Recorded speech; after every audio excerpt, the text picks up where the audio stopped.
Saludos amigos, saludos, Dios les bendiga. Les habla Cristian Vadillo aquí nuevamente en otro video más desde el barrio Cuchillas en Moca, Puerto Rico. En este video vamos a darle continuidad al pasado video donde estuvimos hablando sobre Yahvé y Baal en el antiguo Israel. Y también vamos a estar hablando sobre los judíos de Elefantina. Y vamos a estar leyendo un pasaje muy importante de Jeremías capítulo 44. Así que pendientes a eso. Pero vamos a comenzar donde nos quedamos ayer. Una cita del libro de Mark Smith titulado The Early History of God, Yahweh and the Other Deities in Ancient Israel,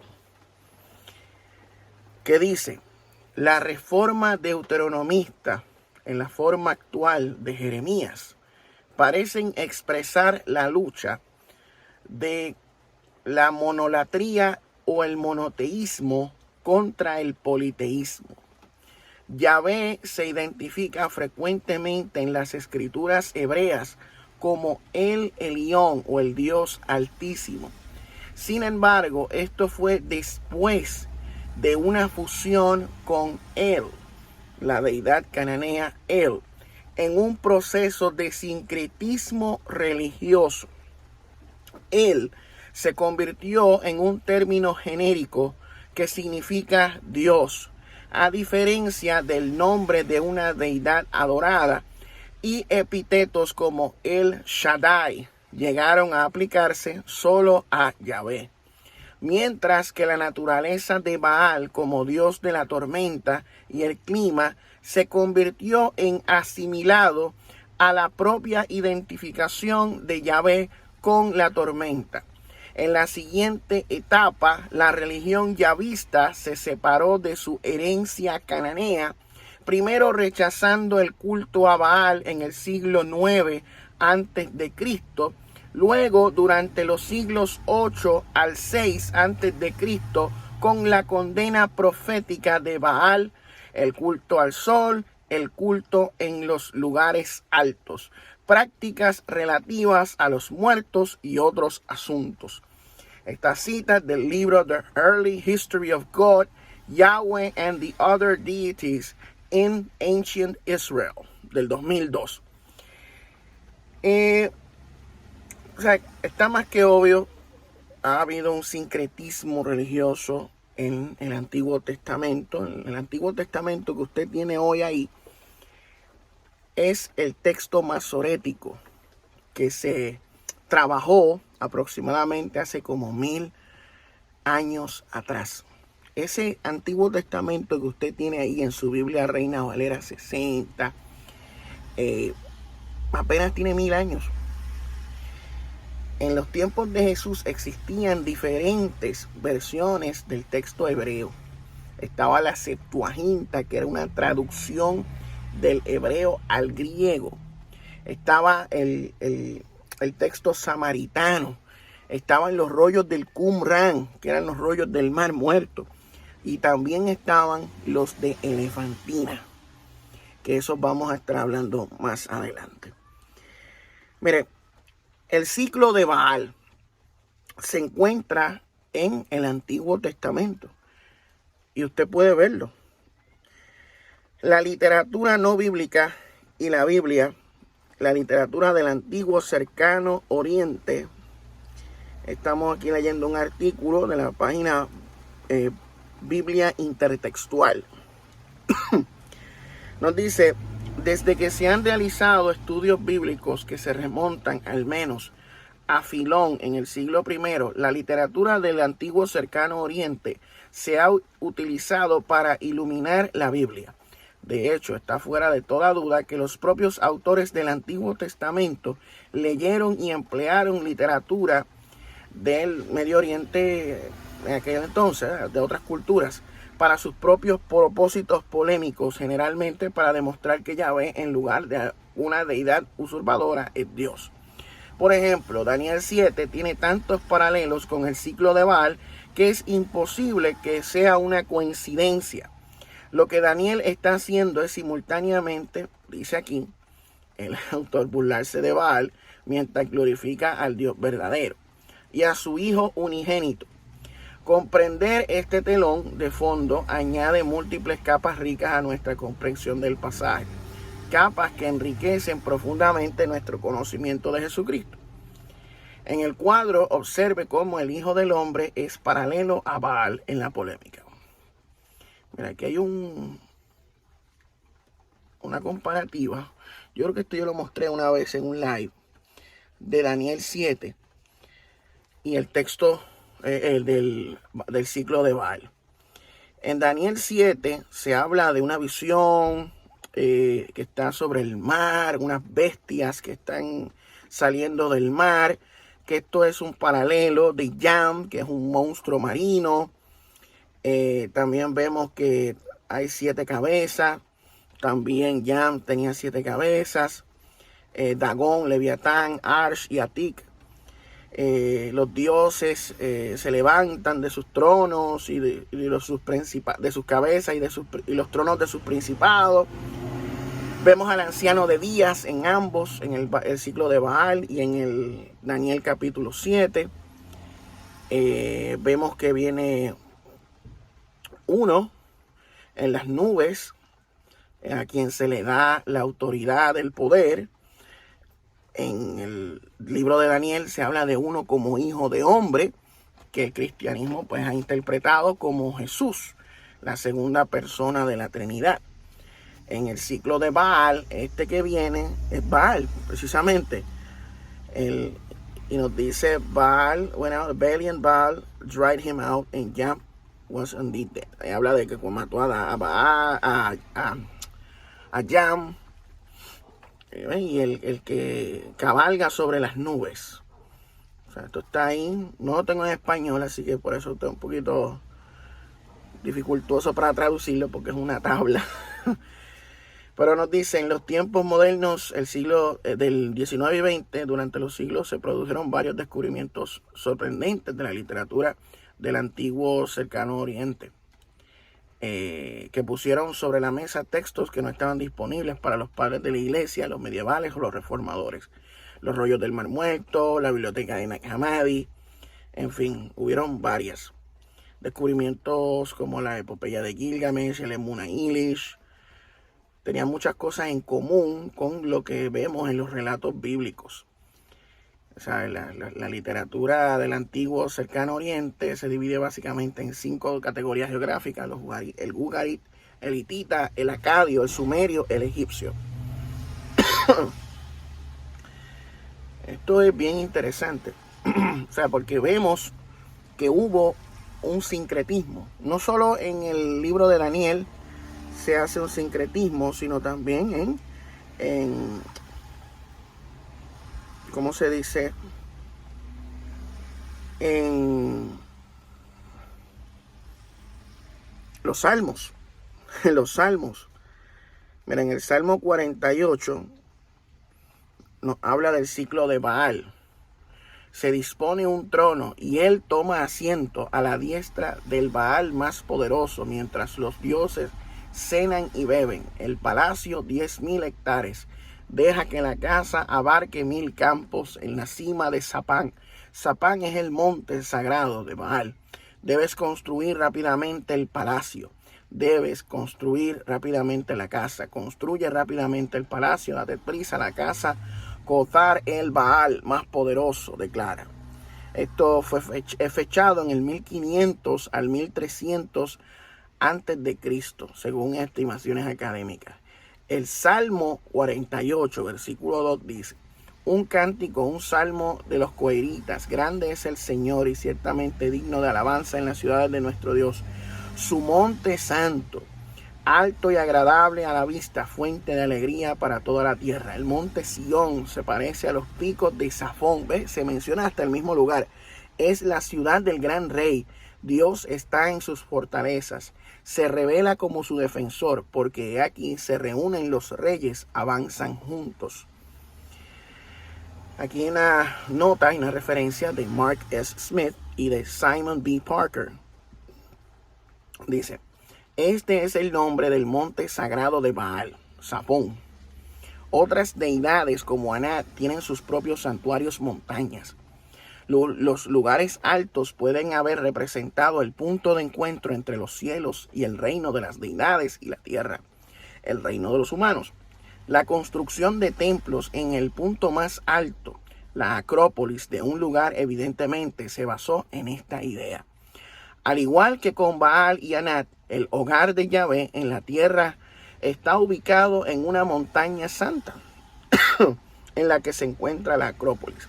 Éxodo 15, 13, 17 y 18. En un pasaje bíblico, Salmo 48, 2 al 3, el nombre del monte de Baal, Sapán, se incorpora a la descripción del hogar montañoso de Yahvé. También en Isaías 14, para conocer un uso diferente de Sapán en la tradición bíblica. Ya vemos estas similitudes.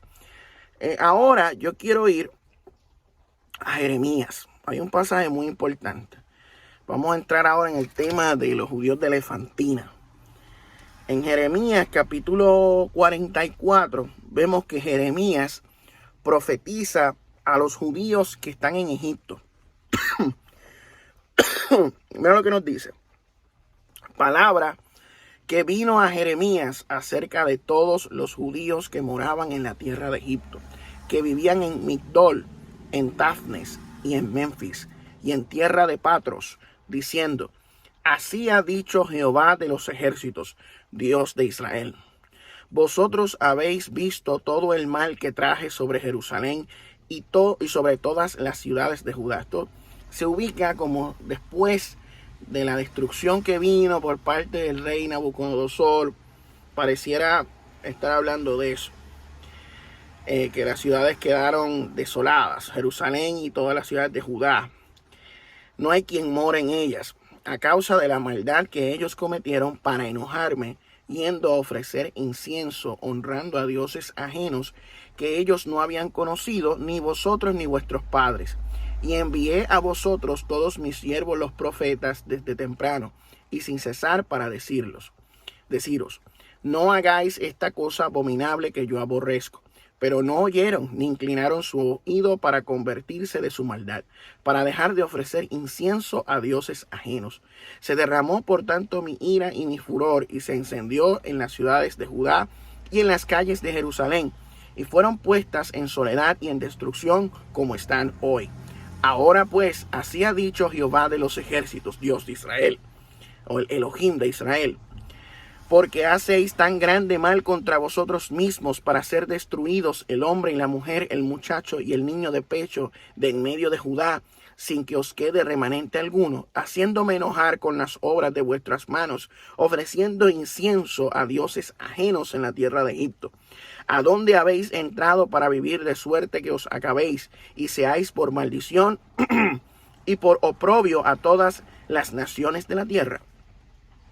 Os habéis olvidado de las maldades de vuestros padres, de las maldades de los reyes de Judá, de las maldades de sus mujeres, de las maldades de vuestras maldades y de las maldades de vuestras mujeres que hicieron en la tierra de Judá y en las calles de Jerusalén. No se han humillado hasta el día de hoy, ni han tenido temor, ni han caminado en mi ley ni en mis estatutos, los cuales puse delante de vosotros y delante de vuestros padres. Por tanto, así ha dicho Jehová de los ejércitos, Dios de Israel: he aquí yo vuelvo mi rostro contra vosotros para mal, le dice a los de Egipto, y para destruir a todo Judá. Y tomaré el resto de Judá que volvieron sus rostros para ir a tierra de Egipto para morar allí. Y en tierra de Egipto serán todos consumidos y caerán a espada. Y serán consumidos de hambre a espada, y de hambre morirán, desde el menor hasta el mayor. Y serán objeto de execración, de espanto, de maldición y de oprobio. Pues castigaré a los que moran en tierra de Egipto como castigué a Jerusalén, con espada, con hambre y con pestilencia. Y el resto de los de Judá que entraron en la tierra de Egipto para habitar allí. No habrá quien escape ni quien quede vivo para volver a la tierra de Judá, por volver a la cual suspiran ellos para habitar allí, porque no volverán sino algunos fugitivos. Entonces todos los que sabían que sus mujeres habían ofrecido incienso a dioses ajenos, y a todas las mujeres que estaban presentes, una gran concurrencia, y a todo el pueblo que habitaba en tierra de Egipto, en Patros, respondieron a Jeremías diciendo, escuchen la respuesta que le dan los judíos de Egipto, los que vivían en Egipto, al profeta Jeremías. La palabra que nos has hablado en nombre de Jehová, no la oiremos de ti, sino que ciertamente pondremos por obra toda palabra que ha salido de nuestra boca para ofrecer incienso a la reina del cielo. No se especifica cuál es esta reina del cielo, se cree que era Asera. O una fusión entre Asera y Astarte o Ishtar, pero en verdad no se sabe. Ok. Derramándole libaciones, o sea, sacrificios, como hemos hecho nosotros y nuestros padres, nuestros reyes y nuestros príncipes en las ciudades de Judá y en las plazas de Jerusalén. Y tuvimos abundancia de pan y estuvimos alegres y no vimos mal alguno. O sea que mientras ellos le rendían culto a la reina del cielo, vivieron alegres, tenían abundancia de pan y no vieron mal alguno. Por eso no quieren oír la palabra de Jeremías, porque la reina del cielo los ha bendecido a ellos. Eso es lo que le están diciendo. Mas desde que dejamos de ofrecer incienso a la reina del cielo, cuando dejaron de hacerlo y de derramarle libaciones, nos falta todo. Y a espada y de hambre somos consumidos. Y cuando ofrecimos incienso a la reina del cielo y le derramamos libaciones, ¿acaso le hicimos nosotras tortas para tributarle culto y le derramamos libaciones sin consentimiento de nuestros maridos?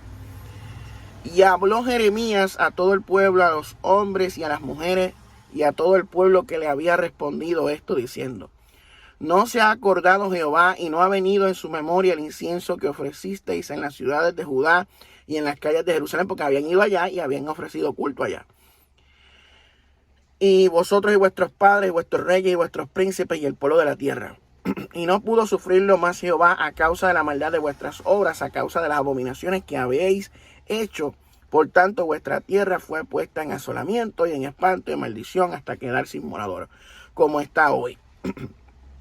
Porque ofrecisteis incienso y pecasteis contra Jehová y no obedecisteis la voz de Jehová, ni anduvisteis en su ley, ni en sus estatutos, ni en sus testimonios. Por tanto, ha venido sobre vosotros este mal como hasta hoy. Y dijo Jeremías a todo el pueblo y a todas las mujeres: oíd palabra de Jehová. A todos los que están en tierra de Egipto, así ha hablado Jehová de los ejércitos, Dios de Israel, diciendo: vosotros y vuestras mujeres hablasteis con vuestras bocas y con vuestras manos lo ejecutasteis. Cumpliremos efectivamente nuestros votos que hicimos de ofrecer incienso a la reina del cielo y derramarle libaciones. Confirmáis a la verdad vuestros votos y ponéis vuestros votos por obra. Por tanto, oíd palabra de Jehová, todo Judá, que habitáis en tierra de Egipto. He aquí he jurado por mi grande nombre, dice Jehová, que mi nombre no será invocado más en toda la tierra de Egipto por boca de ningún hombre de Judá, diciendo: vive Jehová el Señor. He aquí yo velo sobre ellos para mal y no para bien. Y todos los hombres de Judá que están en tierra de Egipto serán consumidos a espada y hambre hasta que perezcan del todo. Y los que escapen de la espada volverán a la tierra de Egipto, de la tierra de Egipto a la tierra de Judá. Pocos hombres habrá, pues todo el resto de Judá que ha entrado en Egipto a morar allí. La palabra de quien ha de permanecer, si la mía o la suya. Esto tendréis por señal, dice Jehová, que en este lugar os castigo, para que sepáis que de cierto permanecen mis palabras para mal sobre vosotros. Y así ha dicho Jehová: y aquí yo entrego a Faraón, Ofra, rey de Egipto, en manos de sus enemigos y en manos de los que buscan su vida, así como entregué a Sedequías, rey de Judá, en manos de Nabucodonosor, rey de Babilonia, su enemigo que buscaba su vida. O sea que les profetiza que vendrá juicio sobre los que viven en Egipto, porque ellos le rendían culto a la reina del cielo. O sea, Jehová, de acuerdo a Jeremías, aquí nos dice que estaba condenando este culto que ellos tenían a la reina del cielo. Yo quiero que nosotros ahora vayamos a leer un poco sobre los judíos de Elefantina. Hay unos papiros en Elefantina. Hubo unas excavaciones arqueológicas que se hicieron en el siglo XIX y hasta el siglo XX, principio del siglo XX. Y se hicieron a través de descubrimientos informales y comerciantes de la antigüedad. ¿Sabe? La excavación formal del montículo de la isla en la isla Elefantina comenzó en 1904 y continuó durante los siguientes 7 años, y se descubrieron más hallazgos hasta la primera mitad del siglo XX. Hay un montón de cosas que descubrieron en la isla de Elefantina y encontraron que allí había una comunidad judía, los judíos de Elefantina. Los papiros de Elefantina, escucha esto es bien importante que usted sepa esto. Vimos que en Jeremías 44, que usted tiene en su Biblia, yo tengo en la mía, forma parte del texto masorético, le dice a los judíos que viven en Egipto que dejen de rendirle culto a la reina del cielo, que se habían desviado, qué sé yo. ¿Qué sucede? Los papiros de Elefantina son anteriores a todos los manuscritos existentes de la Biblia hebrea. Escuche bien. Todos los manuscritos existentes de la Biblia hebrea, de todos ellos, los más antiguos son los de Elefantina. Incluso son más antiguos que los rollos del Mar Muerto. Esto es muy importante. Y esto le da a los estudiosos una visión muy importante de cómo se practicaba el judaísmo en Egipto durante el siglo V a.C.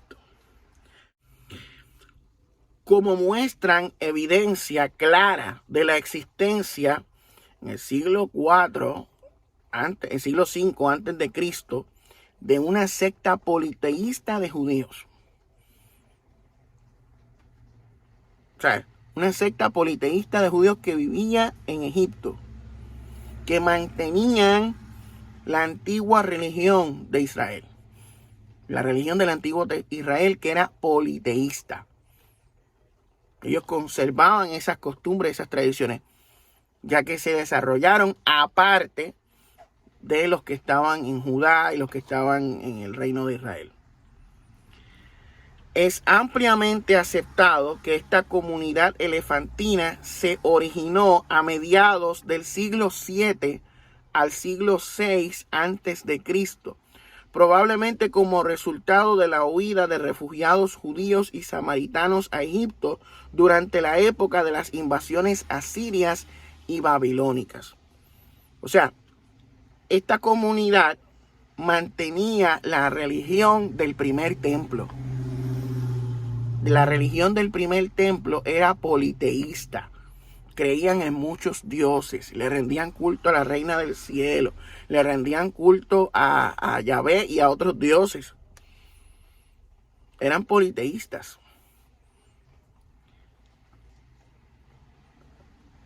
Y ellos huyeron de las tierras de Judá y eso, cuando se dieron las invasiones asirias al norte y las babilónicas al sur. Parece que no tenían conocimiento de una Torá escrita, ni de las narraciones que en ellas se escriben. Eso es muy importante. Muy importante. Porque ¿cómo es posible que ellos no sepan de la existencia de una Torá escrita, ni de las narraciones que en ellas se escriben? Está raro eso. También es importante el hecho de que los papiros documentan la existencia de un pequeño templo judío en Elefantina. Había un pequeño templo judío en Elefantina, Egipto, que poseía altares para ofrendas de incienso y sacrificios de animales en fecha tan tardía como el año 411 a.C. Un templo así sería una clara violación de la ley deuteronómica que estipula que ningún templo judío puede construirse fuera de Jerusalén. Además, los papiros muestran que los judíos de Elefantina enviaron cartas al sumo sacerdote de Jerusalén pidiéndole su apoyo en reconstruir el templo, lo que parece sugerir que los sacerdotes del templo de Jerusalén no estaban haciendo cumplir la ley deuteronómica en ese momento, porque permitieron que ellos tuvieran ese templo allí. Y ellos buscaron el apoyo del sumo sacerdote de Jerusalén para reconstruir el templo. Cowley señala que su petición expresaba su orgullo por tener un templo para Yahú o Yahweh. No se menciona ningún otro dios en la petición y no dio sugerencia de que su templo podría ser herético. O sea, que él iba a ser aceptado esta petición por el templo de Jerusalén, por el sacerdote de Jerusalén. A primera vista, esto parece contradecir los modelos comúnmente aceptados del desarrollo de la religión judía y la datación de las escrituras hebreas, que postulan que el monoteísmo y la Torá ya debería haber estado bien establecida en el momento en que se escribieron estos papiros. O sea, que contradice esto. La mayoría de los estudiosos explican esta aparente discrepancia teorizando que los judíos de Elefantina representaban un remanente aislado de las prácticas religiosas judías de siglos anteriores, o que la Torá había sido promulgada recientemente en ese momento.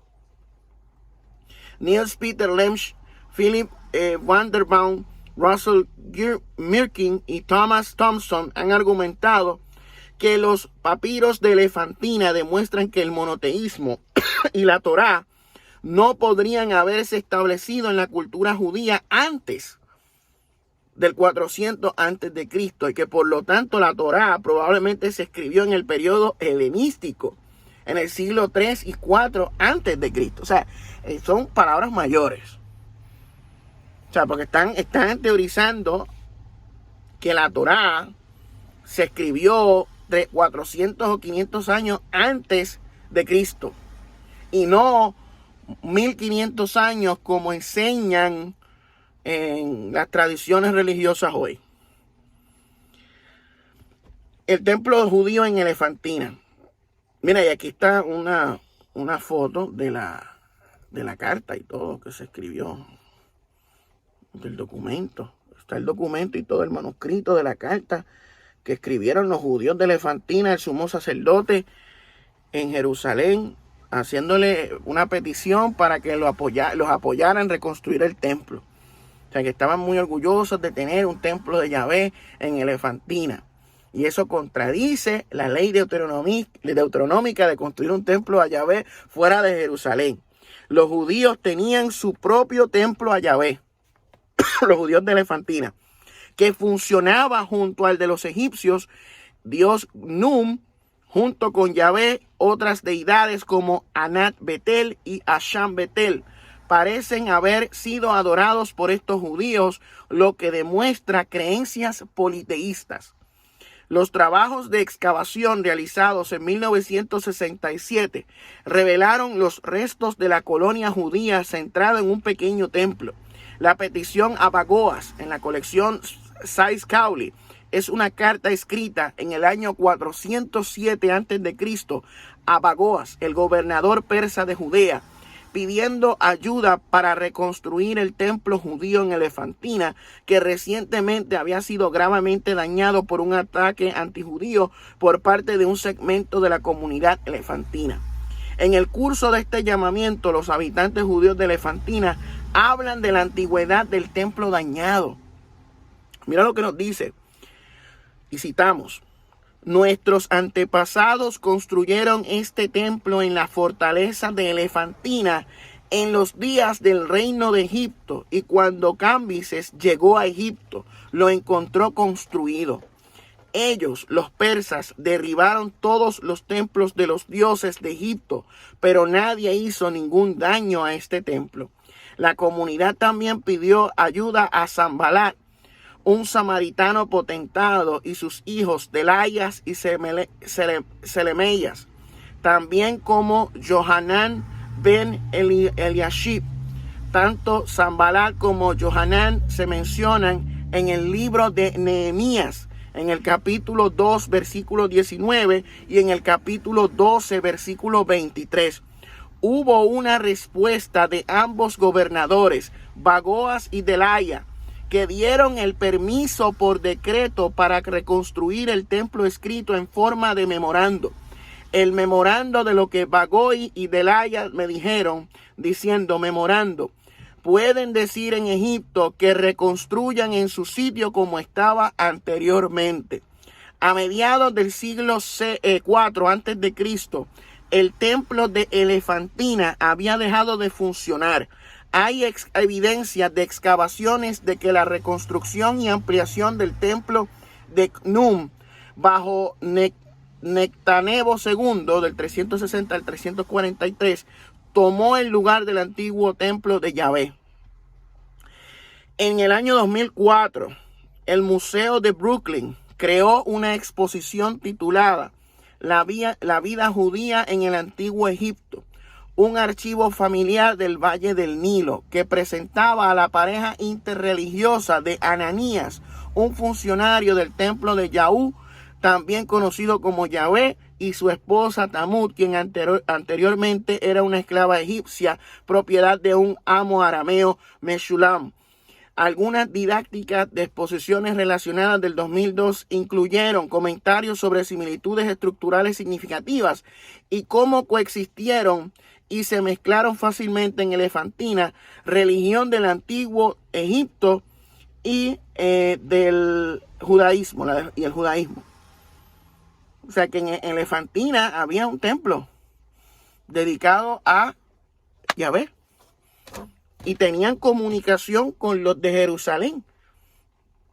O sea, y eso choca con la ley deuteronómica que vemos en la Biblia, que no se puede construir un templo dedicado a Yahvé fuera de Jerusalén. O sea, vemos que en los hallazgos arqueológicos, que en los hallazgos históricos, contradicen muchas cosas que vemos en la Biblia. Entonces ahí se va por piso la idea de la inerrancia de las escrituras. Ahí se va por piso la idea de la analogía fide. Ahí se va por piso muchos conceptos que se han creado dentro de círculos religiosos hoy en día. Ya que la historia, los hechos históricos, la evidencia presentan sucesos muy distintos a lo que presenta la narrativa bíblica. O sea, ¿qué hacemos con eso? ¿Lo ignoramos? Vamos a ignorar la realidad que está ahí. Esta información usted la puede verificar. Existía una comunidad judía en la isla de Elefantina, donde tenían un templo dedicado a Yahvé, conservaban las creencias del antiguo Israel del primer templo. Tenían comunicación con el templo de Jerusalén, con los sumos sacerdotes y con los gobernadores persas que estaban allí. Y se les dio la autorización para reconstruir el templo y todo. Y no se vio como algo herético, como algo blasfemo. O sea, que eso deja mucho que decir en relación a la narrativa bíblica. O sea, aquí vemos que hay problemas serios. Y de estas cosas no las vemos que se discuten en las páginas, en los canales de YouTube, de supuestos apologistas, de supuestos teólogos, de supuestos eruditos y de supuestos académicos. Estos temas no se discuten. ¿Por qué? Si ellos dicen estar tan comprometidos con la verdad, con la salvación de las almas, ¿cómo es posible que estén omitiendo y ocultando información importante sobre su propia religión? Porque es así, están ocultando la información a la gente sobre su propia religión. y están optando por seguir una narrativa, una propaganda que omite muchas cosas importantes y que mucha gente desconoce sobre esto de Elefantina. Esto de Elefantina yo me vine a enterar, creo que fue como el año pasado, que yo vine a enterarme de que existía una comunidad de Elefantina en Egipto, que había un templo dedicado a Yahvé. Eso yo desconocía totalmente de eso. Me puse a investigar y yo, mira, esto es verdad. ¿Qué hacemos con esto entonces? Vamos a ignorarlo. No, que somos reformados, que somos calvinistas, que si la sola escritura, que si la inerrancia, que si la teología reformada, que si las confesiones, que si los catecismos. Voy a autoengañarme psicológicamente. No. Eso está ahí. ¿Cómo vamos a lidiar con ese problema? Con esa situación, con esa evidencia histórica que está ahí. Y estos descubrimientos de Elefantina se dieron en el siglo XIX y en el siglo XX. O sea que por siglos esto no se sabía. Esto se descubrió en el siglo XIX y en el siglo XX. Hasta mediados del siglo XX siguieron encontrando cosas allí. ¿Y cuántas cosas no habrán ocultas debajo de la arena allí en el desierto? ¿Cuántas otras? Porque se dice que también habían otros templos dedicados a Yahvé. En Egipto habían otras comunidades. Porque se han ido encontrando más y más cosas. Hay manuscritos de cómo era su religión, de cómo era su teología. Entonces vemos en Jeremías 44 este intercambio de entre Jeremías condenando a los judíos de Egipto porque ellos tenían un culto politeísta donde le rendían culto a Yahvé y a otras deidades, incluyendo la reina del cielo. Diciéndoles, mira lo que le pasó a los de Judá por estar haciendo lo mismo que ustedes. Ahora vendrá un juicio sobre ustedes si no se retractan. Y ellos le respondieron para atrás al profeta Jeremías diciendo que ellos no iban a dejar el culto de sus ancestros y de sus antepasados. O sea que ellos llevaban mucho tiempo realizando este culto dedicado a la reina del cielo y tenían su propia identidad religiosa. O sea que vemos un conflicto entre el monoteísmo o la monolatría en Jeremías versus el politeísmo que existía en Elefantina. O sea, un conflicto de dos teologías distintas, una monoteísta o monolatrista, porque no se sabe específicamente qué es lo que estaba promoviendo Jeremías en ese momento, y el politeísmo que existía allá en Elefantina. O sea, que existía un conflicto entre Jeremías y ellos, pero ¿qué sucede? Existía una comunicación entre ambas comunidades, porque había una comunicación entre el sumo sacerdote de Jerusalén y la comunidad de Elefantina, que sabían de su existencia y no lo condenaban. Permitieron que se construyera el templo, se le pedía apoyo, se le pedía permiso, o sea que estaban en buenos términos. No se consideraba algo herético. Esto es algo que choca con la narrativa bíblica. Esto choca con todo lo que nos han enseñado en la escuelita dominical, en las clases bíblicas, en los estudios bíblicos, en los institutos o en los seminarios.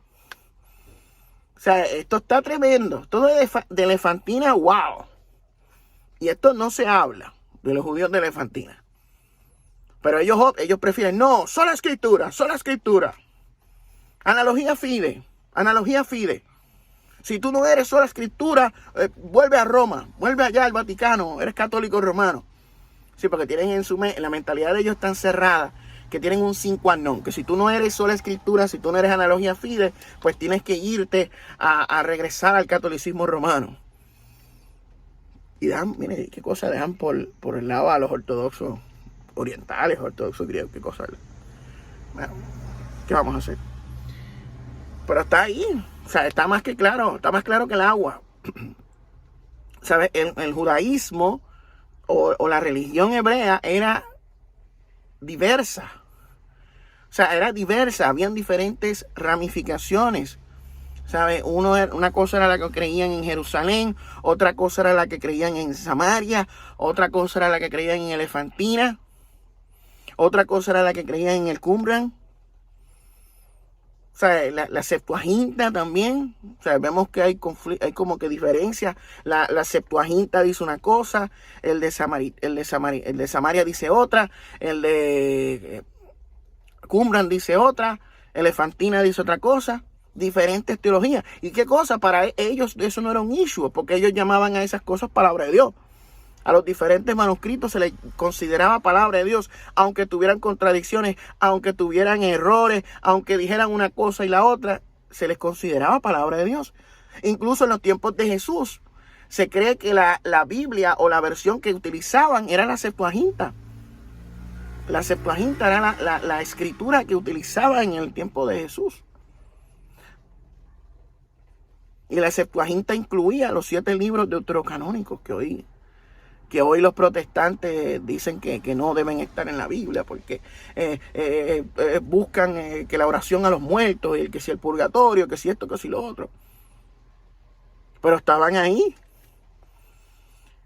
O sea, ¿qué vamos a hacer? Es que como que el problema es que los protestantes, sola escritura, no quieren aceptar que la Biblia tiene errores. Y se crearon este concepto de inerrancia. Pero ¿qué sucede cuando uno va al siglo XVI, precisamente al periodo inicial de la Reforma Protestante? Vemos a un Martín Lutero que no creía en la inerrancia de las Escrituras. A él no le gustaba el libro de Santiago y lo quería sacar del canon. A él no le gustaba el libro de Apocalipsis y también lo quería sacar del canon. Al igual que otros reformadores que no estaban de acuerdo con lo escrito y querían sacarlo.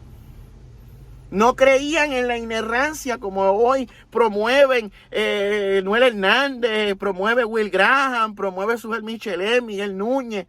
Eso no se creía incluso en el inicio de su propio movimiento protestante del siglo XVI. Eso fue después que crearon catecismos, confesiones, y en el siglo XX es que se inventaron el concepto de la inerrancia absoluta de las Escrituras. ¿De qué estamos hablando, brother? No son consistentes ni con su propia historia, brother.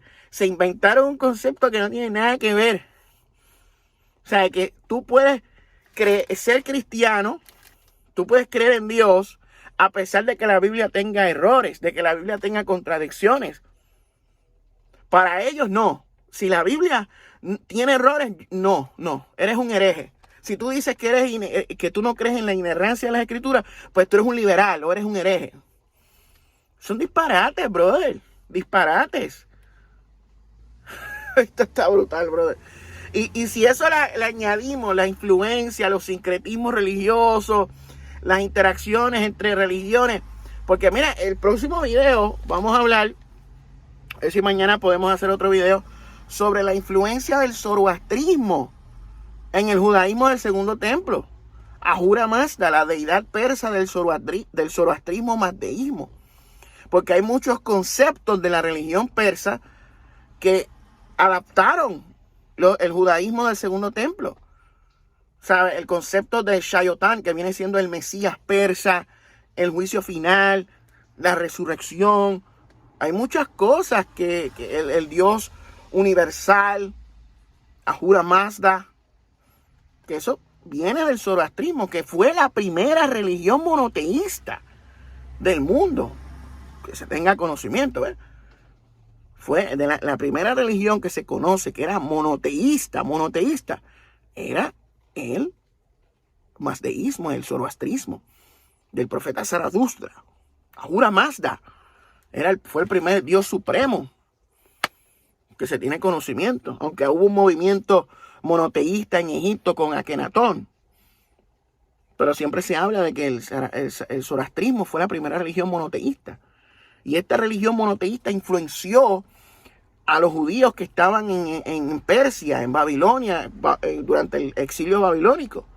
Y por eso es que en el judaísmo del Segundo Templo vemos mucha similitud entre el Yahvé del Segundo Templo y el culto monoteísta estricto con Ahura Mazda, el Dios supremo de la religión persa del mazdeísmo o el zoroastrismo. Y eso lo vamos a estar hablando en un próximo video, porque vamos a seguir hablando de estas cosas, vamos a seguir hablando de los sincretismos, vamos a seguir hablando de de las adaptaciones, vamos a hablar de los errores de la Biblia, de las contradicciones, sobre los disparates esos de la inerrancia, los disparates de la analogía fide. Vamos a continuar hablando de estas cosas. Mucha gente no le va a gustar que hablemos de esto, pero mira, ustedes querían que hablara de la Biblia, pues vamos a hablar de la Biblia. Porque me estaban criticando porque estaba hablando mucho del fenómeno ovni, fenómeno UAP. Y dice, no, Vadillo, no hables más de ovni, ponte a predicar la palabra, ponte a hablar de enseñar de la Biblia. Pues mira, vamos a enseñar la Biblia. Pero vamos a enseñar lo que dice la Biblia sin propagandas, sin narrativas. Vamos a ver lo que dice ahí, sin prejuicios. Cómo está. Si hay contradicciones, mira, hay contradicciones. Mira, hay errores, hay que decirlo. Yo no voy a estar engañándole a usted con embustes. Vamos con las cosas como son. Así que esto ha sido todo por este video. Dios les bendiga, Dios les guarde. Este fue Cristian Vadillo reportando desde el barrio Cuchillas en Moca, Puerto Rico. Nos vemos en la próxima mañana, si Dios lo permite, en otro video más.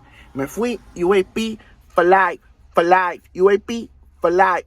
Quiero café, dame café. UAP Coffee. Hasta la próxima.